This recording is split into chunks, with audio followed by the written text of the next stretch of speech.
हाँ जी, वाकर साहब भी आए हैं। किधर? पे जा रहे हैं। अच्छा जी,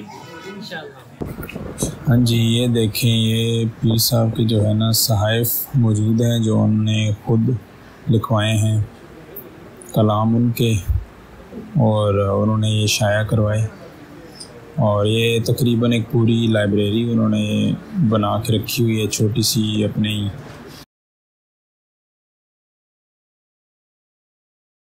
अस्सलाम वालेकुम, कैसे हैं आप सब? उम्मीद है खैरियत और आफियत से होंगे। तो आज कुछ ऐसा है कि मौसम बड़ा ही मज़े का हो रहा है।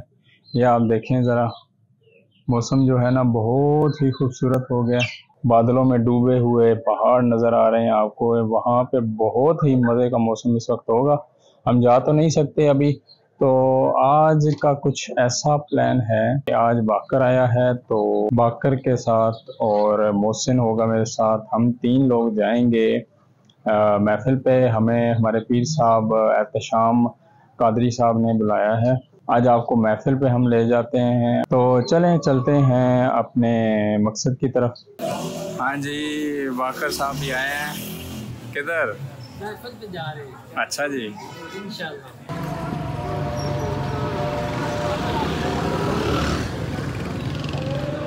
हमारे साथ बहुत ही हमारे अजीज़ हसन साहब मौजूद हैं, ठीक है, जो कि साथ ही हमारे आ रहे हैं। रब ने इसमें नाराज होने की क्या बात है, जब रब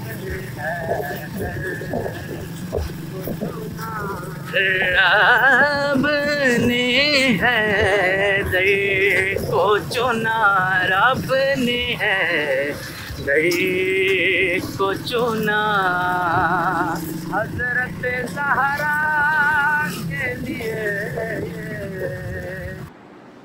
जी, तो हम पीर साहब की रिहाइश पे पहुँच गए हैं।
सुनो आखिरी गाजियाबाद से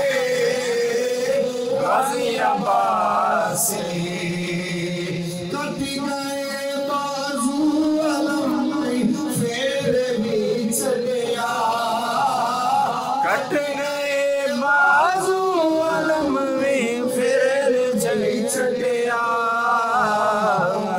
वफा हो नहीं गाजी जग गया इन वफा होनी गाजी जगनु के गया। मुझे देखा है ना देखा मैं देखते तो रोज की वो बैठा हुआ उसे पसंद कर अगर मैं एक मौसम ले रहा हूँ और एक खाली काफी ले रहा हूँ और उस मौसम शरीफ से उस काफी बनाकर करना शुरू कर दिया बिस्मिल्लाह से शुरू करूँ अल्हम्दुलिल्लाह नास तक आ जाऊँ तो काफी रहेगी मौसम क्या होगा सब बन जाएगा कुरान बन जाएगा एक काफी जब एक पाकीज़ा काफी अपना आप एक कामिल के सुपुर्द किया और उस कामिल ने उसके ऊपर लिखना शुरू किया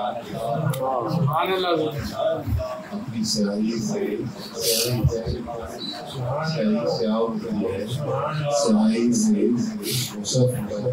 उस काफी पर लिखना शुरू किया आशिया लगाना शुरू किए वो काफी काफी न रही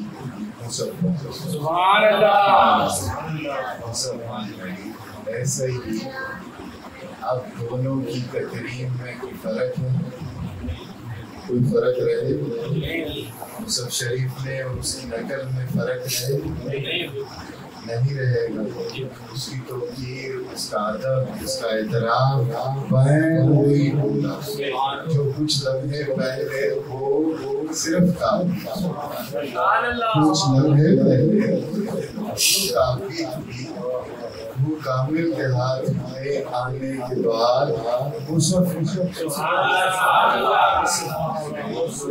जब तालिब सादिक अपना आप बात करके नफी करके शेख के हवाले करता है तो शेख उसके ऊपर इब्तिदा करता है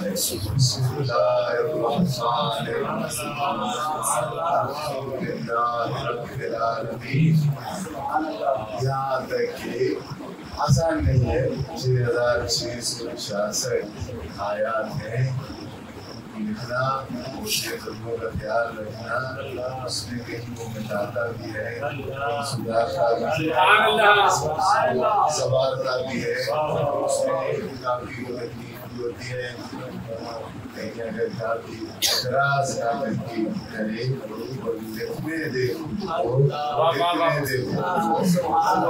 करीब के काफी एक कुरान है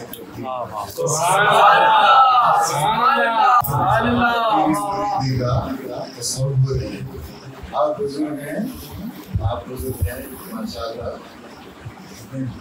पता कैसे पड़ेगा आपने कितनों को बुजुर्ग कर दिया आपने कितनों को बुजुर्ग कर दिया यहाँ से पता पड़ेगा कि आप कितने बुजुर्ग ठीक है मुझे वही होता है जैसे कातिब लिखता है कातिब वो होता है जिसने लिखना सीखा होता है और लिखना सीखने के बाद वो इस लिखाई को लिखना और आगे डिलीवर करना भी जानता है। अगली बहस कामिल अकमल और मुकम्मल बात करूँगा कि वहाँ जिंदा रहा तो पीर कामिल को है, पीर अकमल को है, पीर मुकम्मल को ठीक है। इस पर बात करूँगा ये क्या है, फिर ये इंसान है। अल्लाह पाक मुझे अमल की तौफीक अता फरमाए। हाँ जी, ये देखें, ये पीर साहब के जो है ना सहाइफ मौजूद हैं जो उन्होंने ख़ुद लिखवाए हैं, कलाम उनके, और उन्होंने ये शाया करवाए। और ये तकरीबन एक पूरी लाइब्रेरी उन्होंने बना के रखी हुई है, छोटी सी अपनी। हाँ जी, तो फाइनली हम लोग घर आ गए थे और बहुत ही लुत्फ़ और मज़ा आया महफ़िल मिलाद पे, क्योंकि वहाँ अल्लाह का ज़िक्र किया जाता है, नबी पाक सल्लल्लाहु अलैहि वसल्लम का ज़िक्र हुआ, अल्लाह के बंदों का ज़िक्र हुआ, तो उसमें एक अलग ही लुत्फ़ होता है और बड़ा मज़ा आया। अगर आपने भी गौर से मेरा ये व्लॉग पूरा देखा हुआ तो आपको भी उम्मीद है बहुत ही मज़ा आया होगा। आज की अच्छी बात यह है कि आप भी कोशिश करें कि अपने घर, अपने मसाजिद में मिलाद मुस्तफ़ा सल्लल्लाहु अलैहि वसल्लम का इनेकाद करें, अल्लाह और अल्लाह वालों का जिक्र करें और नेकियां कमाएं। उम्मीद है आपको मेरा ये ब्लॉग भी पसंद आया होगा। तो अगर आप मेरे चैनल पर नए हैं तो मेरे चैनल को सब्सक्राइब करें और बेल का बटन भी दबा दें, ताकि आपको मेरी आने वाली तमाम वीडियोस बर वक्त मिलते रहें। अपना, अपने वालिदैन का, अपने दोस्तों का, अपने अजीज़ो क़रीब का, अपने इर्द गिर्द के लोगों का और अपने पाकिस्तान मुल्क का ख्याल रखें। इंशाल्लाह अगले ब्लॉग में मिलेंगे, तब तक के लिए अल्लाह हाफ़िज़।